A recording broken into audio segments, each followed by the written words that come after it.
என் அன்பு பிள்ளையே, உனக்கான நன்மைகளை செய்து கொடுப்பதற்காகவே உன் தாயானவள் இன்று உன்னை தேடி வந்திருக்கின்றேன். இந்த வாராகி தாய் உனக்கு ஒரு வாக்கினை சொல்ல வந்திருக்கின்றேன்.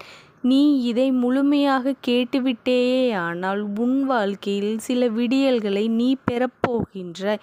என் பிள்ளையே, நேற்று இரவு உன் துணையான ஒருவர் விடுவதற்குள் ஒரு முடிவினை எடுத்துள்ளார். அந்த முடிவினை அவராக எடுத்தாரா, இல்லை வேறு யாரேனும் வற்புறுத்தி எடுக்க வைத்தார்களா என்பதை பற்றி உன்னிடத்தில் இப்போது நான் பேச வந்திருக்கின்றேன். உன் வாழ்க்கை துணை உன்னையும் மீறிய காரியங்கள் எத்தனையோ நடந்துவிட்டது. உன் வாழ்க்கையில் யார் யாரோ விளையாடி இருக்கின்றார்கள். உன்னை ஒரு கை பிடியாக்கி உன்னை பல முறை எடுக்க வைத்து இருக்கின்றார்கள். இன்று இந்த நிலைக்கு தள்ளப்பட்டார்கள். அதனால் இன்று நீ வேதனைப்பட்டு கொண்டிருக்கின்றாய். என் பிள்ளையே, இனியாவது உன் கோபத்தை அடக்கி உன்னுடைய மனதை உன் கட்டுப்பாட்டில் வைத்து நீ எடுக்கும் முடிவு உன்னுடையதாக இருந்து உன் வாழ்க்கையை நீ செயல்பட்டாய் என்றால் இது உன் வாழ்க்கை உன்னுடையதாக இருக்கும். இப்பொழுது இதை உன்னிடத்தில் நான் எதற்காக சொல்ல வேண்டும், ஏன் இதை பற்றி நான் பேச வேண்டும் என்று சொல்லட்டுமா? இத்தனை நாள் உன்னுடைய வாழ்க்கை துணை கைப்பிள்ளையாக வாழ்ந்து வந்தார். பிறர் சொல்வதை எல்லாம் ஏற்றுக்கொண்டு அதை உன் வாழ்க்கையில் நடத்தி வந்தார். இப்பொழுதுதான் அவருக்கென தனி அறிவு வந்துவிட்டது. யாருடைய வார்த்தையும் இனி கேட்டால் என் வாழ்வு நிலைத்திருக்காது என்பதையும் புரிந்து கொண்டு அவராக ஒரு முடிவினை அவரின் வாழ்க்கையில் எடுத்திருக்கின்றார். அந்த முடிவு இனி அவரின் வாழ்க்கையை சொர்க்கமாக்கப் போகின்றது என்பதை நீ புரிந்து கொள்ள வேண்டும் அல்லவா? அந்த முடிவினை பற்றி உன்னிடத்தில் நான் கூற வந்தேன்.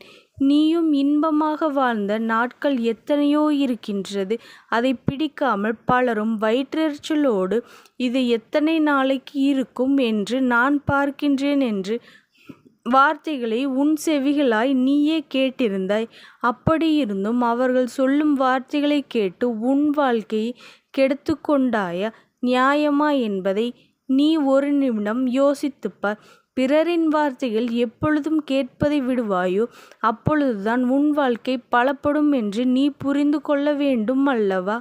உன் துணை இப்பொழுது உன்னை புரிந்து கொண்டு நீயும் வாழ்வில் வெற்றி பெறலாம். இல்லை என்றால் தனித்தனியாக தனிமரம் நிற்பது போல அவசியமாகிவிடும். என் பிள்ளையே, உன் வாழ்க்கை துணை என்ன முடிவு எடுத்து விட்டார்? அவர் எடுத்த முடிவு, அவர் எடுத்த வழியின் உன்னுடைய வழி உன்னுடைய வந்து சேரும். இனி உன்னை சேரவில்லை என்றால் வாழ்க்கை நரகமாகிவிடும் என்பதை புரிந்து கொண்டு உன் வாழ்க்கை துணை விடிய விடிய யோசித்து ஒரு முடிவினை எடுத்திருக்கின்றார் அவராக. இனி உன் வாழ்க்கையில் நல்லது மட்டுமே நடக்கும்.